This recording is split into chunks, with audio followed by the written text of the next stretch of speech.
everybody, and welcome back to another episode of 161st and River. And today we're going to be going over my top three with an honorable mention. So, really, four third base choices for the Yankees to acquire at the trade deadline, which will be in 8 days. So, let's get right into it. So, first off, for an honorable mention, Eugenio Suarez from the Diamondbacks. Now, you might be like, why is he an honorable mention and not the main guy? Well, the reason he's an honorable mention and not the main guy is because there have been a lot of rumors out there over the past week or so, talking about who the Yankees might acquire, who the Yankees like, and who the Yankees don't like. And one thing that's been consistent is the Yankees' interest in Suarez. Well, Jack Curry, who is the Yankees' person when it comes to this sort of stuff, kind of squashed that last night on the Yes postgame show and was like, they I think the quote was they haven't had substantive conversations with the Diamondbacks, which means they've had talks. Those talks probably were, hey, this is the asking price, which I had heard is very, very high. Spencer Jones, and they would like a lot of young, controllable starting pitchers. Spencer Jones is by no means untouchable at this point. Us Yankee fans would love to keep him because he looks great right now. We don't know what he's going to look like in the future. What the hell? But he looks great right now. So I think keeping Spencer Jones would be in the Yankees' best interest. But that's neither here nor there. The package for Suarez would be so astronomical that I don't know honestly if it'd be worth it for a rental. So he's playing 100 games this year, 93 hits, 18 doubles, and 36 home runs, 86 RBIs. Those numbers are fantastic. What I don't like about Suarez and why he wouldn't be my first choice here is he's just not a great fielder, right? He's just not really that great at fielding. He's turned 15 double plays, but he's at 11 errors this year. And for a Yankee team that their big struggle this season, going back to the World Series, as we all know, has been defense. We saw it rear its ugly head the past 2 nights up in Toronto. Do we really want to add someone? Now, it's a little bit different, and I mentioned this yesterday, because Suarez will at least pull his weight with the bat, you hope. We don't need another negative defender here who's going to boot a ball in a big spot potentially. He'll also come up in a big spot and probably hit a 3-run homer. So there's that difference as well. So not my first option, but definitely would be happy. My first option, however, is Willie Castro. The Yankees had tried in the offseason to acquire Willie Castro, and the reason they didn't was not because of the Yankees, shockingly. It was because of the Diamondbacks. Not the Diamondbacks, the Twins. The Twins are currently going through a very weird situation with their ownership group where they are trying to sell the team, and they have to have a certain payroll number, and Castro makes, a pretty good amount of money. So, Castro now, I guess, is an option to be traded because he's an impending free agent and would only be half that money, so it wouldn't be as much. So that's something you want to look at. So Willie Castro here, 257 batting average, 8 stolen bases, only 27 ribbies, 10 home runs, 71 hits. He's a leadoff hitter, I believe. I believe in most of the Twins lineup, it's either him or Buxton who are batting leadoff. So he's only been caught 3 times and stolen 8. It's not great. Ops is 7 points or 0.778. He's also a switch hitter. And I think that would help the Yankees lineup because they're looking for right-handed hitting. And I don't know what the splits are. I can pull them up from left side, right side. I'm sure they're here.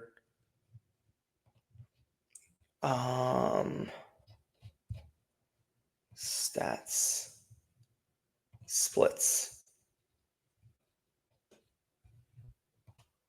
reliever, starter, behind count, late and close, batting ninth, batting seventh, batting first. He played one game at leadoff, I guess. Second. I don't know why it doesn't have splits. Okay, lefty versus righty. So righty versus righty as a lefty, he's batting 245. Versus a lefty as a righty, he's batting 288. So that's something that is a positive. The Yankees have been susceptible this year to left-handed pitching, especially the tough lefties. You know why? Because Dominguez can't hit lefty. Can't hit from the right side. So what are you doing? You're playing Grisham. Well, Grisham doesn't exactly mash left-handed pitching.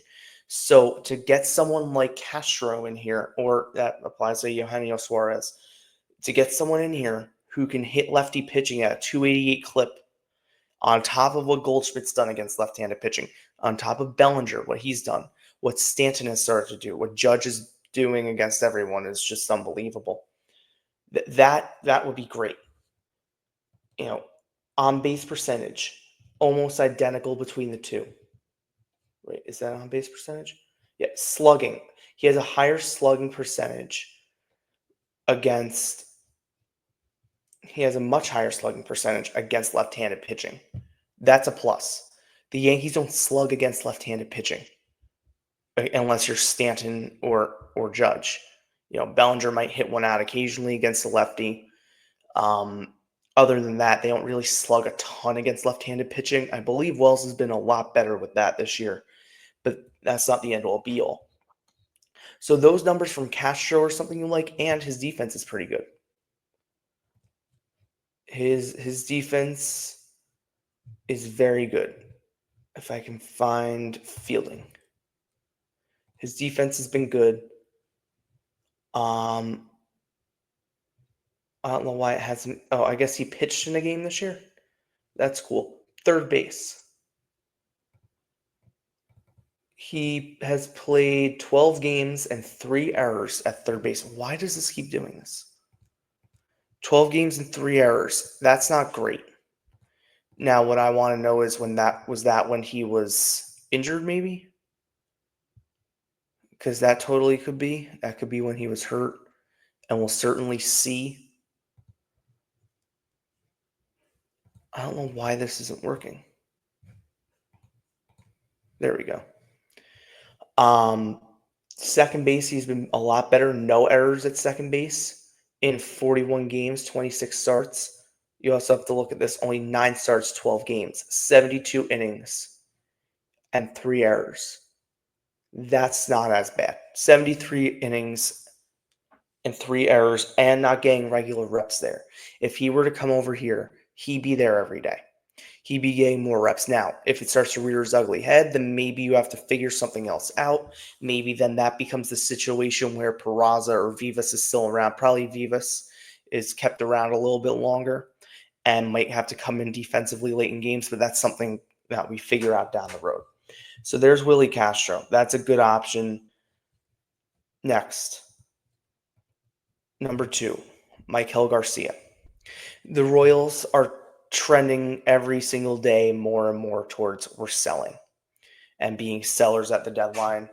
If they are, I could see a package including Michael Garcia and Seth Lugo and Carlos Estevez. I'm going to do a separate video maybe tomorrow on the off day about pitchers that I think would fit the Yankees. 3 relievers, 3 starters, a little bit of a longer video.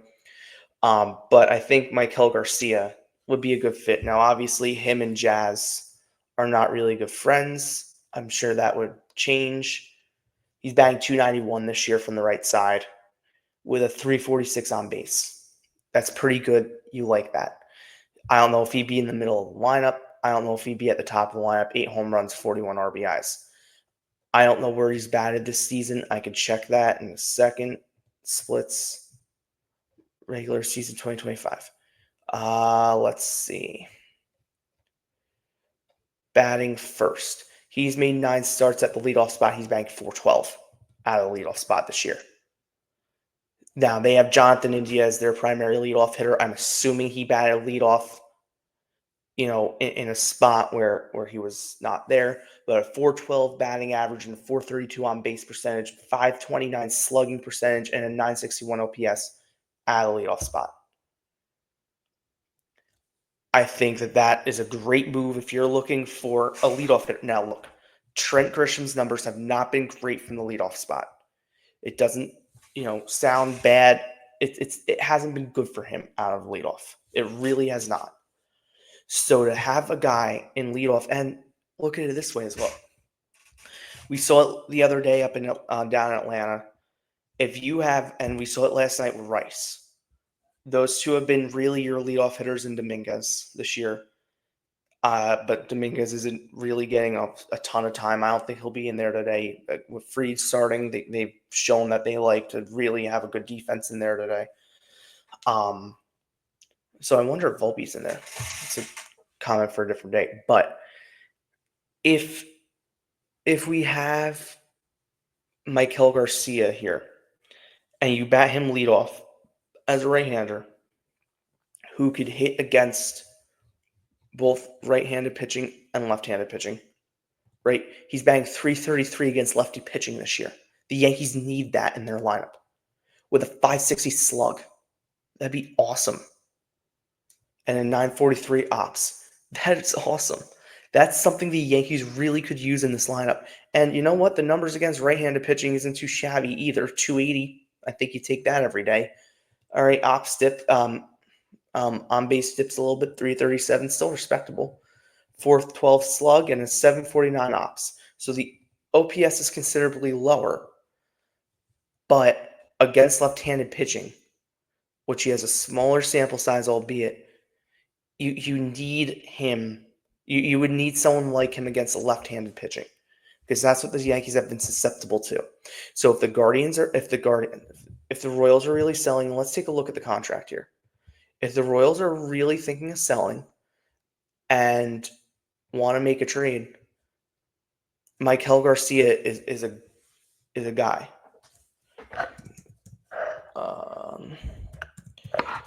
Let's see.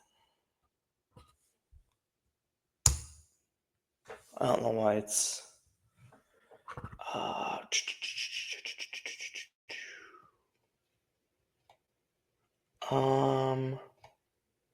Royals, Michael Garcia.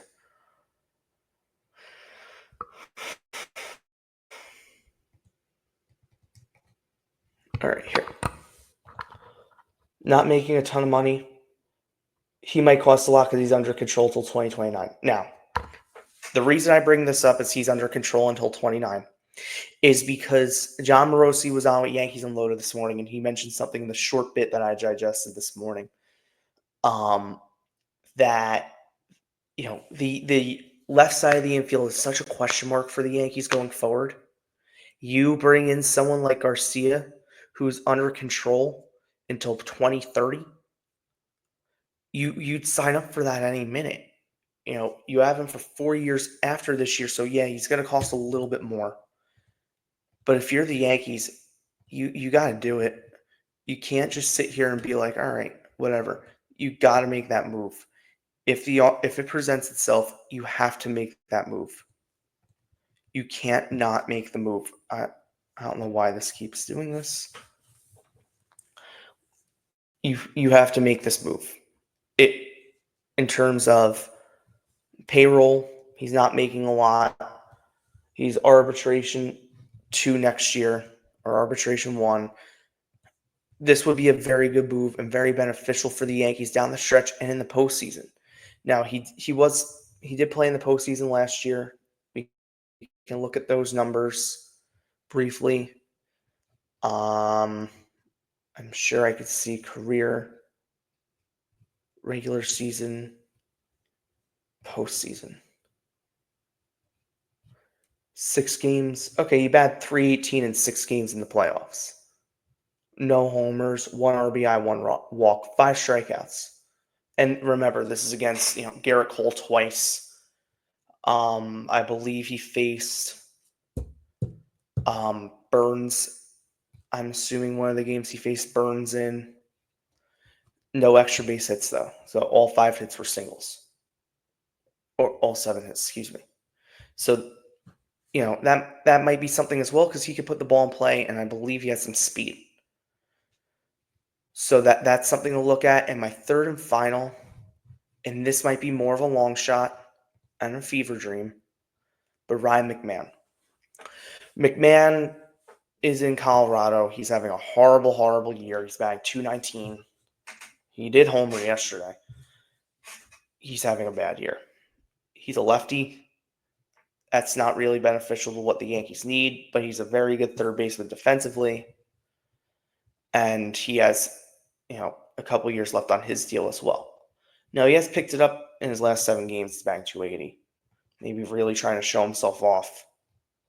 But he's been up for a little while now and, hasn't done too much. He has 125 strikeouts this year. That's a lot. .219. He's not really on base. That's why I'm saying this is a long stretch. And he's probably better than Brian Hayes, which is why he's on this list. But right now, I think that, and the fielding's great, but he can't hit. And the Yankees need a hitter, and he's been awful away from course. And the Yankees need hitters. So if they're really looking right now, he has played in the postseason. He does not have a hit in 4 postseason games.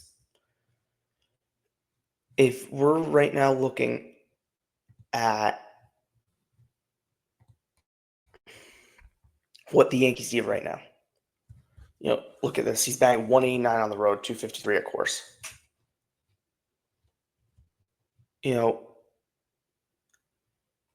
He's better at night games. Let's see. Versus lefties, 209. Versus righties, 222. This is probably not the best option. If I'm sitting here looking at pure stats, it should be between Rafael oh my God, Devers hit a home run and it keeps flashing across the top of my screen. It should be between Willie Castro and Maikel Garcia. I want to look at the fielding for Garcia for a second. I think Garcia is probably the move. Not in the postseason, regular season. I think if I'm going to choose from the 3 of these based on the numbers we just looked at fielding, third base, 7 errors in 680 innings. That's pretty damn good. That's pretty good. I would take that because he's also hitting. So yeah, if I'm the Yankees right now, and he has a game, he has 9 games at short. He has some games in right, some games in center, a game at second base. Obviously DH as well. So he's kind of played a little bit of everywhere. I didn't realize that until just now. I guess he's primarily a third baseman, which the Yankees need. But you know what? You pinch hit for Volpe late in the game with Ben Rice. You can then slide Garcia over to short and put in Peraza or Vivas or mix and match that way. Or, you pinch hit. I don't know. But there's ways to move things around, or, you have Goldschmidt at first and maybe he's not the matchup and you go to like Stanton off the bench or something like that, and you could put him in right and move Bellinger to first, or put him in center and move Bellinger to first. Like that gives the Yankees more options, I guess, in a perfect world. So if I'm the Yankees, they need versatility and they need someone who's going to put the bat on the ball and not just homer. And I think Garcia and Castro are good options for that. And I think of the 2, I'm talking myself right now into really wanting Maikel Garcia. And I think that right now, if that was the move and Brian Cashman makes that move tomorrow and, gets a package of him, Seth Lugo, and Carlos Estevez, because look, people saw the Estevez rumor come out last week and were like, no way, we don't want Estevez. Well, the reason you don't want Estevez is because he's a bad closer. The Yankees have right now two guys that can go out there and close a game: Luke Weaver and Devin Williams. Luke Weaver's been relegated to more of a setup role where he's getting you more than 3 outs, and he seems to be excelling in that role. Devin Williams is looking a lot better in the closing role. I think last night was a huge step in the right direction. Obviously he gave up a run in the last two, but didn't blow it, so that's something. But when you have a big game like that, where you have a 1-run lead and there is zero margin for error against a Blue Jay team that doesn't strike out, and you're a strikeout pitcher and you got two of them to K, it's pretty good. And especially Kirk, that guy never strikes out, and you got him to strike out to end the game on a really good changeup. Bo Bichette, they got him a couple times yesterday striking out. So obviously the Blue Jay team is a little bit more susceptible in certain spots with strikeout than I had imagined. Devin mentioned in his postgame that he thought that Barger hit it in the gap and Bellinger was there. I got to rewatch that one. But definitely a step in the right direction for Devin, who's looking more and more comfortable. But you bring in a guy like Estevez, he does have closing experience in the past. And you would have three different guys that at any point can close you a game. That would be big time. Because you're going to see today, Weaver and Williams will not be available tonight because Weaver threw 30 pitches yesterday and Williams has gone in 3 in the last 4. So at least they'll have back-to-back days heading into the Philly series this weekend. Tim Hill's probably not available tonight. Ian Hamilton, maybe. Jonathan Loáisiga should not touch the mound unless they're up by 6 or down by 8. Shouldn't touch the mound. And if they're down by 8 and a Max Fried start, we really have problems. So the bullpen tonight is in dire straits. The Yankees really need to get some good at-bats off Bassett. And we'll really go from there. But the deadline's coming.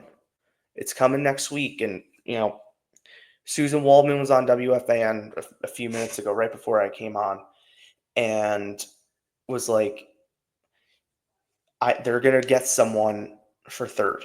It's not going to be Suarez. I don't think it will. The reason I don't think it will is because she was mentioning that they want someone who can play defense, and unfortunately, Suarez can't play defense. So why are they going to go out and get a deficiency of something that they struggle with when you can go out and, yeah, it might be about the same price because of the years of control, but then you have 4 more years of Michael Garcia or a couple more months of Willie Castro. And if the Yankees go out and get Garcia next week at the deadline, he's going to come in, he's going to play his tail off. Maybe that adds a little something in the locker room and, would be fun. But he's going to come in, he's going to play his tail off. He's going to be at the top of your lineup. That would be very, very good. Now but that can't be it. If they were to make a package with Kansas City and get Lugo and Garcia and Estevez, that can't be all you get in terms of relief pitching. You need at least one more, whether you go to the Pittsburgh fire sale and get Bednar or Santana. I have no interest in Santana. He's been here in the past and was horrible. I think New York is just too big for him. That's my opinion. If you want to go to the well in Minnesota and go and get Yohan Duran, that might be more of a deal package that you'd have to make up. And there are relievers around the league that you can really go out and get.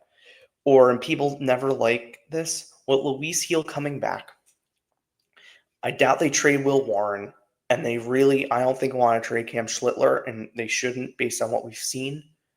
Do you move Schlittler to the bullpen? His stuff will play really well back there. A lot of scouts like his stuff in the bullpen because he has high velocity, right? And you like high velocity.